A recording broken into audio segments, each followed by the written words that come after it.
दोस्तों, आज हम आपको सुनाने जा रहे हैं एक अद्भुत कथा, शिव और मत्स्येंद्र नाथ की कथा, जो रहस्यमय ज्ञान और योग की गहराइयों को दर्शाती है। एक बार भगवान शिव माता पार्वती को समुद्र तट पर बैठकर योग और अमरत्व का रहस्य सुना रहे थे।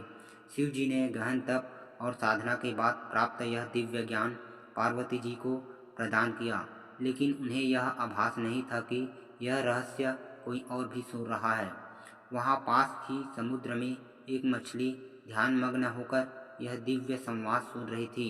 उस मछली का मन इतना पवित्र और स्थिर था कि उसने पूरे एकाग्र भाव से शिव जी का ज्ञान आत्मसात कर लिया। कहते हैं कि भगवान शिव जब कथा पूरी कर चुके तो उन्हें यह महसूस हुआ कि कोई तीसरा भी इस रहस्य को सुन रहा है। उन्होंने अपनी दिव्य दृष्टि से देखा और पाया कि एक मछली इस ज्ञान को ग्रहण कर चुकी है। शिव जी ने उस मछली को आशीर्वाद दिया और कहा, तू अब साधारण मछली नहीं रही, तू योग का महान ज्ञानी बनेगा।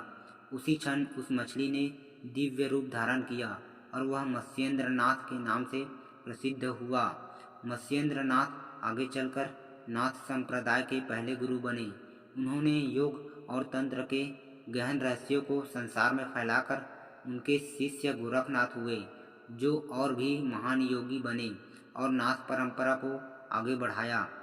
इस कथा से हमें यह सीख मिलती है कि सच्चा ज्ञान कभी व्यर्थ नहीं जाता, चाहे कोई साधारण जीव ही क्यों न हो।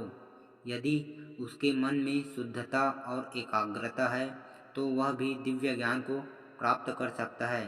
मत्स्येंद्र नाथ की यह कथा हमें यह भी सिखाती है कि गुरु का ज्ञान शिष्य के जीवन को पूरी तरह बदल सकता है। शिव का दिया हुआ यह गुप्त ज्ञान आज भी नाथ योग और हठ योग की आधारशिला माना जाता है। तो दोस्तों, यह थी शिव और मत्स्येंद्र नाथ की रहस्यमयी कथा।